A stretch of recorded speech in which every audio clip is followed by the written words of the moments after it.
Hi, it's Gary Stocker back with another weekly top-bottom report. This week we're going to do program completions, programs and major completions for 3 states, Minnesota, Michigan, and Wisconsin. And we're doing that for just private colleges. You'll be able to see the number of graduates from 2020 through 2022, the last reported data for these 3 states, all the private colleges in those states, to determine better if that college might be good for you or your student based on the number of graduates from those individual programs. And we're going to look at a handful of those programs. So let's get started. We're going to start with biology majors, and you'll see that I've highlighted the 2022 bachelor's degrees in biology this is the program level. This is for the top performing colleges in Wisconsin, Michigan, and Minnesota.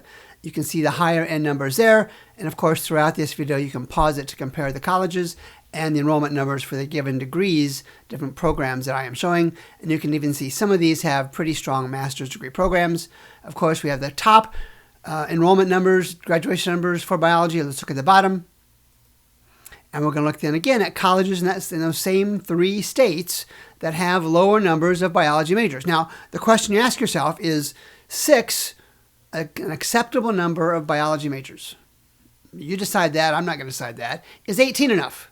Especially when we compare that to programs at Marquette at 300 plus, and Calvin University at 70 plus, and Concordia at Moorhead at 60 plus. That's the decision you want to make when you look at these comparisons. Now, you're only going to get to see a sample set here, and the full app for completions is not yet ready for release. But I want to start giving a feel for how you would use this kind of data. You can do it on your own in College Navigator. Just bring up the colleges you want to look at and expand on programs and completions, and you'll see the data available. The app that I'm developing lets you compare dozens of colleges at one time, and over 3,000 colleges when I get all public and privates listed, probably later in 2024. Let's move on. Let's take a look at communications and journalism. This is in journalism, and this is at the program level. Again, the same approach. I'll go a little bit faster here. These are the top colleges. You can see the list. Let's take a look at the bottom colleges.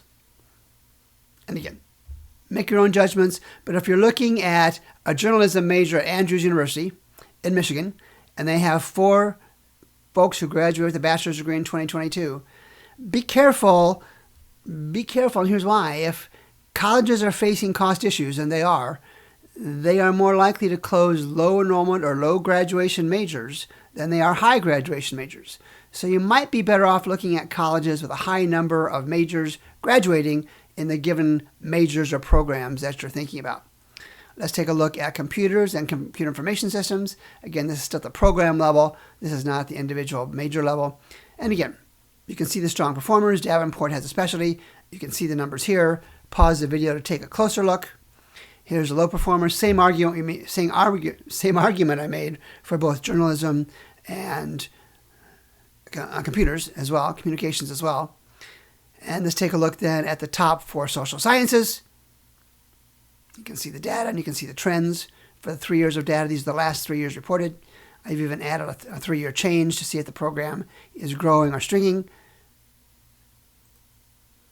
And again, the bottom performers, you can see what's happening to their program. St. Catherine is down a lot. You have to wonder what's going on with their social science programs. If you're looking at St. Catherine's, ask them, why has the number dropped so much in the last 3 reported years? So the program and majors comparison is just kind of provided as a public service right now. The app itself, I'm trying to decide if it is commercially viable. If it is, drop me a note, Gary at collegeviability.com. But of course, we do have the 2024 series of college viability apps. We've got the private college versions and the public college versions. You can see the number of colleges reported for each. And of course, in each case, I have a higher end executive analysis version, one for faculty and staff, and then one for students and their families, and you can see the number of reports for each. We are most definitely in the era of Moneyball, if you remember that back from Logan Lays back in the 1990s, I believe. Moneyball for higher education, where there's a whole line of data entrepreneurs, like us here at College Viability, looking at data for both consumers, students and their families, and those in the higher education business.